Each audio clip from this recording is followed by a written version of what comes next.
The Vestals, from Stories of Old Greece and Rome, public domain reading, circa 1913. Vesta was the oldest child of Saturn and Rhea, the Titans who were defeated by the Olympian gods. And she was the goddess of the family Hearth. As the hearth was the basis of all domestic ties, Vesta was considered the guardian of family happiness, and her worship was an essential part of family life. The hearth in ancient days had a much greater significance than in modern times, for it was the center of the household around which the family gathered for their common meal and their common worship. On the hearth was an altar fire. The head of the household offered prayers and sacrifices, and it made a bond of union so generally recognized that he who partook of food there or who shared in the family worship could ever afterward lay claim to the master's hospitality.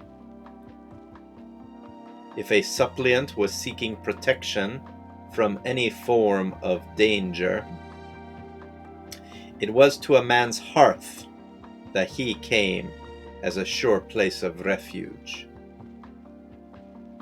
The flames that burned on this family altar were sacred to the goddess Vesta, and prayers for domestic happiness and the household's welfare were usually offered to her. And thus, the fire burning on the hearth of each dwelling was a perpetual worship of the beneficent Vesta. And even the sacrifices made to other gods were partly in her honor, for wherever the flames were rekindled, a prayer was offered to the goddess of the family fireside. Every dwelling was, therefore, in some sense, a temple of Vesta, but there was also in each city a stately edifice where all the citizens worshipped at her sacred fire, and were thus bound together in one great family. For example, in Rome, where the worship of Vesta was most celebrated, a beautiful circular temple dedicated to the goddess stood in the Forum. It was not necessary to place a statue of Vesta here, for the eternal fire that glowed on her altar was her living symbol, and through this she was worshipped. The fire was supposed to have been brought to Italy by Aeneas when he fled from burning Troy, and carried with him out of the city two valuable possessions: the fire of Vesta and his own household gods, or penates. When a colony was sent out from any city, the emigrants took some of the fire from the temple of Vesta in the mother town and guarded it during their voyages, that they might use its flames to light the fires that were to burn on the hearths of the new homes. Each city cherished carefully the fire that was once sacred to Vesta, and never allowed it to burn out, for that was an evil omen, sure to presage disaster. If by any chance it was allowed to become extinct, it was never relit from any ordinary fire, but was rekindled with a spark produced by friction, or by drawing fire from the sun's ray through a glass. The temple at Rome was the most famous of those dedicated to Vesta, for here was the school of the Vestal virgins, whose duty it was to tend her ever-living fire. As any neglect on their part might bring some public calamity upon Rome, this altar was jealously guarded, and when, as it sometimes happened, enemies threatened the city, the Vestals carried the fire of Vesta down the Tiber River and kept it in concealment until the danger was over.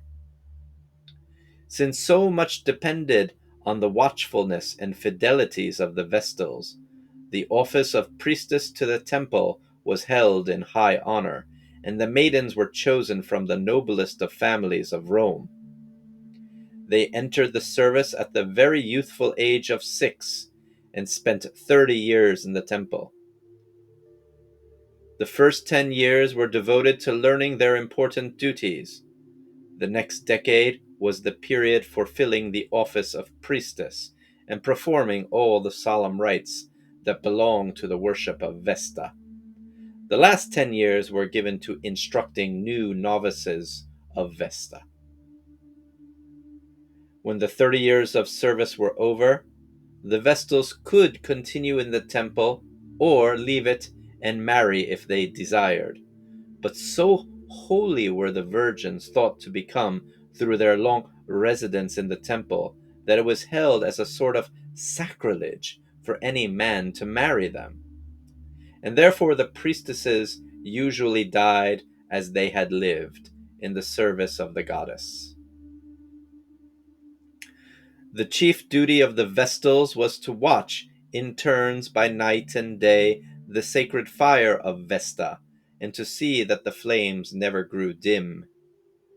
During their entire period of service, they were obliged to keep the strictest vows of chastity, under penalty of being buried alive in a vaulted room, built especially for this purpose by the king Numa Pompilius.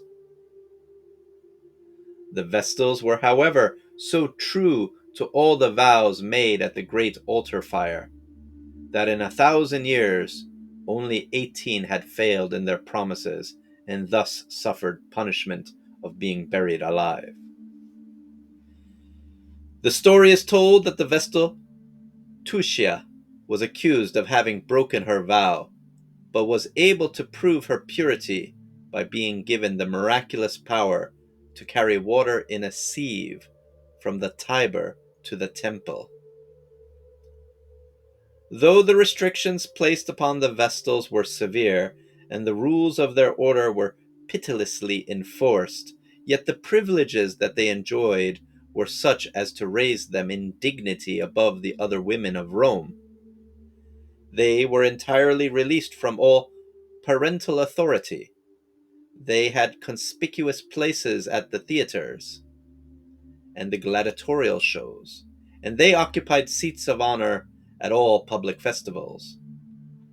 Treaties and important state documents were entrusted to their care as in a place inviolable, and their persons were held so holy that when they died, they were buried within the city limits, a privilege granted to but a few. When they went abroad, each was preceded by a lictor, and consuls, praetors, and even tribunes made way for them, while if anyone passed under their litter, he was put to death. If they chanced to meet a criminal on his way to punishment, they could demand his release, provided that it could be proved that the meeting was accidental. The Vestals wore a robe of pure white linen, with a wide purple border, and over their shoulders was a purple mantle. When the festivals of Vesta, the Vestalia, were held, the priestess marched in a procession through the streets, carrying their sacred fire, while the Roman matrons followed them barefooted, chanting hymns in praise of Vesta. During these ceremonies, all work was suspended in the city. The houses were decked with flowers, and the beasts used in the procession were wreathed in garlands. Banquets were set out before the houses, and the people gave themselves up to gala day.